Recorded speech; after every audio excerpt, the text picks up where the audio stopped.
Depuis qu'il avait trouvé ce fichu bout de miroir, le crapaud examinait ses yeux vitreux et jaunes comme une poire belette, ses verrues épaisses, sa peau cacadois. Berk! Il se trouva tout bonnement monstrueux, et la lumière blême de la lune n'arrangeait rien. Ouais, on est laid comme des poux et on n'y peut rien, dit une voix nasillarde qui fit sursauter le crapaud. C'était un rat et il avait sacrément l'air de mauvaise humeur. Tu lui as fait peur, espèce de baffreur d'ordure. Le crapaud a un cœur sensible, grogna la chauve-souris d'une voix encore ensommeillée. Et toi, vieux parapluie troué, tu n'as encore terrorisé personne ce soir, siffla le rat. Si, moi, grincha l'araignée qui se balançait au bout de son fil. Elle était de très mauvais poil. Ça te fait les pieds, catastrophe à 8 pattes, marmonna la chauve-souris en secouant la toile comme un prunier. Bouclez-la, les filles, ordonna soudain le rat. La chauve-souris et l'araignée s'arrêtèrent net. Hein? Quoi? Le crapaud, tout à son vague à l'âme, n'avait rien remarqué. Quelqu'un rit dans le coin, affirma le rat d'un ton catégorique. Il n'y a pourtant pas de quoi, murmura le crapaud. C'était finement observé. Salut les bonnets de nuit! Le visiteur sortit de l'ombre en ricanant comme un bossu. Vous faites partie du club des pleurnichards ou quoi? C'est une hyène, souffla le rat qui avait roulé sa bosse en Afrique et qui en connaissait un rayon. Elle devrait arrêter de ricaner, ça ne l'embellit pas, murmura le crapaud, un peu trop fort, comme toujours. La hyène se calma aussi sec et dit doucement. Racontez-moi votre problème, les enfants. Regarde-nous bien, ma vieille, grinça le rat. Tout le monde nous trouve moches et répugnants. Tu crois que c'est agréable? Bah, beau ou laid, quelle importance? Ce qui compte, c'est ce qu'on fait, pour soi et pour les autres. Elle sortit de sa poche une sorte de pic doré avec plein de boutons et se mit à souffler dedans. C'est un saxophone, chuchota le rat qui avait aussi roulé sa bosse à la Nouvelle-Orléans. Les bestioles furent emballées par la musique de la hyène. « Qu'est-ce que tu joues bien !» s'extasia l'araignée. La hyène les regarda amicalement derrière ses verres fumés. « Et je parie qu'en m'écoutant, vous avez complètement oublié à quel point je suis laide. » Exact. La hyène avait si joliment soufflé dans son saxophone qu'elle était devenue tout à coup bien plus sympathique.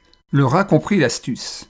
Avec un petit sourire timide, il sortit de son manteau un ukulélé et commença à en pincer les cordes. Alors, sous l'arche du pont, si tranquille jusqu'ici, un petit air joyeux se mit à sonner dans les premières lueurs de l'aube. « Pourquoi pas, après tout ?» se dit l'araignée. Bientôt, elle chantait à tue-tête et la chauve-souris, oubliant ses bonnes manières, arrondissait la bouche en cul de poule pour siffler de tout son cœur. Le crapaud ne savait pas chanter, ni jouer d'un instrument, ni même danser. « Mais je sais faire des crêpes !» déclara-t-il en rougissant jusqu'aux oreilles. « Sans blague, tu n'aurais pas pu le dire plus tôt ?» rouspéta le rat. « Des crêpes, ça perd les popettes !» Le crapaud était un sacré cachetier. La hyène sourit et dit d'une voix très mystérieuse. « Mes enfants, ce n'est pas un hasard si 4 musiciens et un faiseur de crêpes se retrouvent sous un pont la nuit. » Tout le monde la regarda sans comprendre. Soudain, le rat se frappa le front. « Hé, tu veux dire qu'on pourrait ouvrir une crêperie avec orchestre ?» Tout juste, Auguste, gloussa la hyène. Les animaux étaient fous de joie. L'araignée dansa la polka au bout de son fil et la chauve-souris se mit à faire des loopings à tire-larigot. Alors là, chapeau, s'égosillait-elle. On connaît les baraques à frites, les pizzerias, les restos chinois et un tas d'autres trucs sans intérêt. Mais une crêperie avec orchestre de danse, personne n'a jamais vu ça. La hyène réfléchissait. Et on s'installe où, les enfants ? On n'est pas bien ici, s'exclama le crapaud paresseux comme pas un. Mais il avait raison. Dans la lumière rose du petit matin, l'endroit était ravissant. Et on avait une vue superbe sur la rivière. Tout le monde tomba d'accord. Naturellement, il n'y a ni assiette, ni siège, ni table, ni cuisinière pour faire des crêpes. Et la lune ne serait pas toujours plantée dans le ciel. Il fallait penser à l'éclairage. « Laissez-moi faire, les gars, dit la hyène, je m'occupe de tout. » Comment se débrouilla-t-elle? Mystère et boule de gomme. Toujours est-il que le soir même, la crêperie regorgeait d'assiettes, de tables, de sièges, sans oublier une grosse cuisinière et de fort jolis lampions suspendus au pont avec des fils extra costauds que l'araignée tissa elle-même. La chauve-souris avait distribué des invitations dans tout le quartier. Quant au rat, qui s'affairait autour des tables, il passait son temps à répéter au crapaud. « Fais assez de crêpes surtout !» Comme les autres, il était plutôt nerveux. Le crapaud jeta un œil sur sa montre et sur le tas de crêpes qui refroidissait lentement. On était au milieu de la nuit et aucun client n'avait encore pointé le bout de son nez. Le moral de la troupe tomba au plus bas. Même la hyène était complètement déprimée. Chacun d'entre eux se croyait responsable de la chose.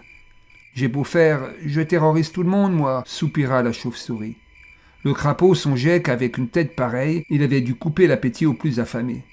Le rat, accablé, ne disait rien, et l'araignée avait un goût de chagrin dans la bouche. « Bon, ça suffit maintenant », explosa la hyène. « Mets-toi au boulot, cuistot. Fais-nous une énorme pile de crêpes bien chaudes. Allez, zou !» C'était une excellente idée. Essayez, vous verrez. Une fois qu'on a l'estomac rempli, on voit le monde tout autrement. Et la hyène se mit à souffler furieusement dans son saxophone doré. Après tout, dit le rat en sortant son ukulélé, on a de la musique et des crêpes. Jouer et manger, qu'est-ce qu'il nous faut de plus ? Ouais, approuva la chauve-souris, on va faire la fête tout seul. Les 5 affreux s'en donnèrent à cœur joie. À les entendre, on aurait juré qu'ils étaient 2 fois plus nombreux. Et leur musique était si gaie, si tonitruante, qu'elle ameuta tout le quartier. « On a l'air de s'amuser là-bas, » dit le renard à l'oie qu'il allait dévorer. « Nettement plus qu'ici, pensa-t-elle soulagée. Et lièvres, hérissons, corbeaux, poules, vaches, cochons, loirs, chats, souris, ils déboulèrent tous. La nuit fut merveilleusement folle. « On recommence quand ?» demanda un vieux lièvre qui, ma foi, s'était drôlement bien amusé. « Tous les soirs, mon gars. Même lieu, même heure, dit le rat. Ça te va ? Et comment la crêperie des 5 affreux ? Sûr, c'est une sacrée bonne adresse.